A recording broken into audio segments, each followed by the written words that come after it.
Does everything have to center around the young and impressionable audience watching this kids show? Yes, because it's a show with kids as the target audience. Therefore they should be setting good examples while keeping it somewhat realistic. In some cases this is done decently, but I wanted to focus on a few straight up crazy messages that I found from this show that should be talked about more. Dearest family, cure your addiction by feeding into it even more. I don't have to explain why this is toxic. Pretty self-explanatory. We explore Tiki's galette addiction, and just when you think, oh, this is going to end with Marinette teaching her to have them in moderation, right? Tiki says she'll have to give her more galettes and they laugh it off. We're taking about the addiction that nearly ended the world or whatever. Yeah, no big deal. Chat blanc. Our love did this to the world. My lady. No, the hell it didn't. This is what both this episode and Ephemeral were trying to tell us. That if these two revealed themselves to each other, the world would somehow end. And both of these episodes suffer from episodic reset one-time shit syndrome. Also from plot armor syndrome. The only reason the tragedy in Chat Blanc happened was because Nathalie told Gabby his son is Chat Noir. The only reason the tragedy in Ephemeral happened was because Gabby heard Adrian say "I'm lady." So in both cases it was not their love that did this to the world. It was some idiots. Also I have to mention, in the original Chat Blanc script Nathalie didn't tell Gabby his son is Chat Noir. Gabby saw it himself. Just putting that out there. Killin'. It was the little kid's fault that the racist man nearly arrested this Asian woman. Racism lesson gone terribly wrong. That whole episode was nightmare fuel, and I'm not just talking about the animation. Horrible message and attempt to teach the kids about racism, because at the end it portrayed Marinette as the bad guy when she didn't do shit and the racist guy got away with no consequences. What is the purpose of this episode again? Also, it was crazy for me to see such commotion over a fucking bus ticket. Like in my country we don't even use bus tickets and no one cares. Just thought I'd share. I don't know. But I guess it wasn't about the bus ticket, was it? And they never straight up said the word. It's like a Darman video, honestly. But even in Darman videos the offenders get what they deserve. This guy didn't. Felix, if someone tries to kiss you, you punch them and forget it ever happened. Another case of the writers taking on a sensitive subject and failing miserably at presenting it the way they should. They set Marinette up for this kind of trauma, but at the end they never brought it up ever again, and you forget this ever happened. I can't tell you the amount of people I've seen saying they love Felix, getting he sexually assaulted Ladybug responses, and them having no recollection of this ever happening. It was a one-off awareness thing with no real discussion around sexual harassment, but served more as a look at us. We teach kids that SA is wrong thing. But did you really? As someone who's been sexually assaulted, this feels more like mockery than anything, simply because there was no care put in this and it was never ever brought up again afterwards.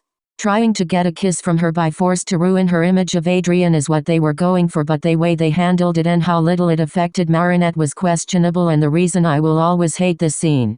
The only thing I can give it is it got the point across. Don't kiss people if they tell you no. If only the execution was better. After the punch it was long forgotten. That's where the conversation ended. I've said it before and I'll say it again. If you can't teach kids about topics like this properly, don't fucking do it at all. Since the writers are cowards, I doubt they'll ever bring this incident up again. Chameleon. Making a bad guy suffer has never turned them into a good guy. Adrian, were you possessed by someone or did you say this willingly? Be so serious. Yes, it has turned them into a good guy. We made Felix suffer and he turned into a good guy. You know why? Because he learned from his fucking mistakes. Adrian, I don't know what kind of self-help TikTok psychology flop book you've been reading, but whatever it is, drop it. Zombizao. If you get bullied, be the bigger person and let them bully you. That way you'll set an example. I'll never stop talking about Ginger Bitch and what a terrible teacher she is. I'm not saying she's a bad guy or whatever, but the shit she tells her students and the way that treats bullying is bad. Kids, if you get bullied you need to internalize it, because everyone deserves love, even bullies.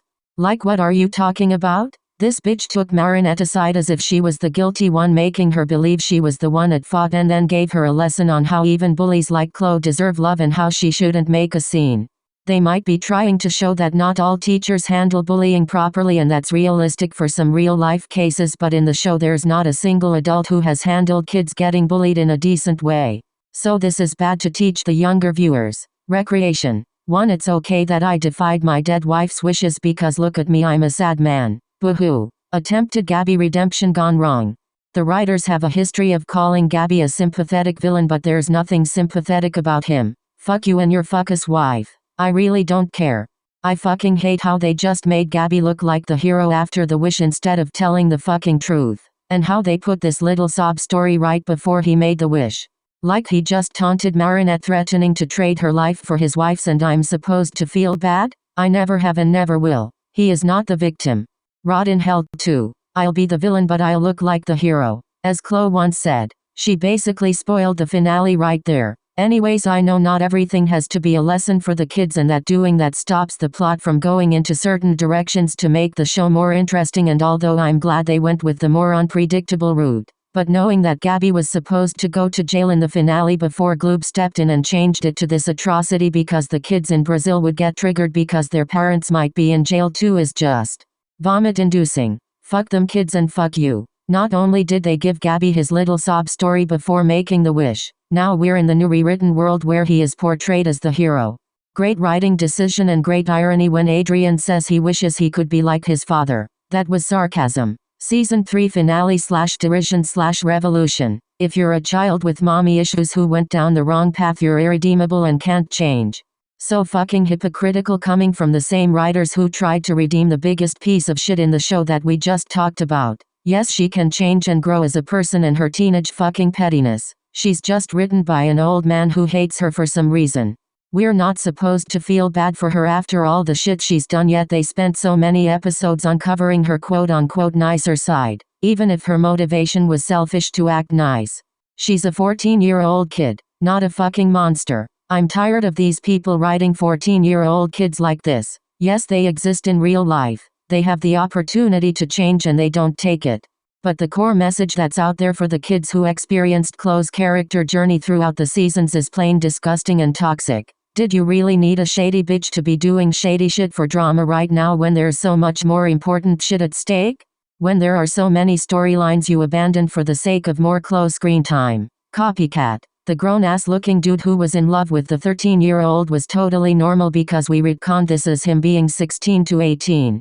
Let me tell you why this is fucked up. You might defend him with the he didn't know she was 13. And 13 and 16 isn't that big of an age difference. Except it's canonically a well-known fact that the superheroes of Paris are kids.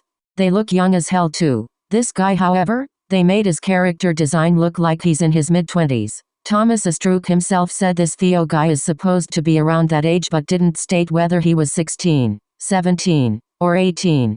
Which doesn't make it any better. Like his answer baffled me. If he's 18, this is indeed pedophilia. If he's 16, I know there are some grown-ass looking teens. Cough cough euphoria. But why did they specifically choose to make this guy the grown-looking 16-year-old when he's crushing on the 13-year-old kid?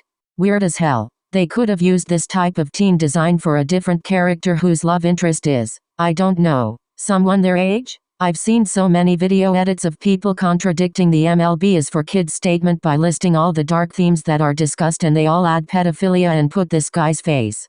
Point being, if you didn't know this guy was 16 to 18 from his wiki or something, you would have never guessed he wasn't dude in his 20s. Not that him being 18 would make it any less weird. The way Thomas avoided saying this dude's exact age makes it even weirder. If he's 18, that makes Copycat a whole episode about pedophilia that was never straight up acknowledged. How did they fuck up this badly? Tell us his exact fucking age. That's all for today. Thanks for watching.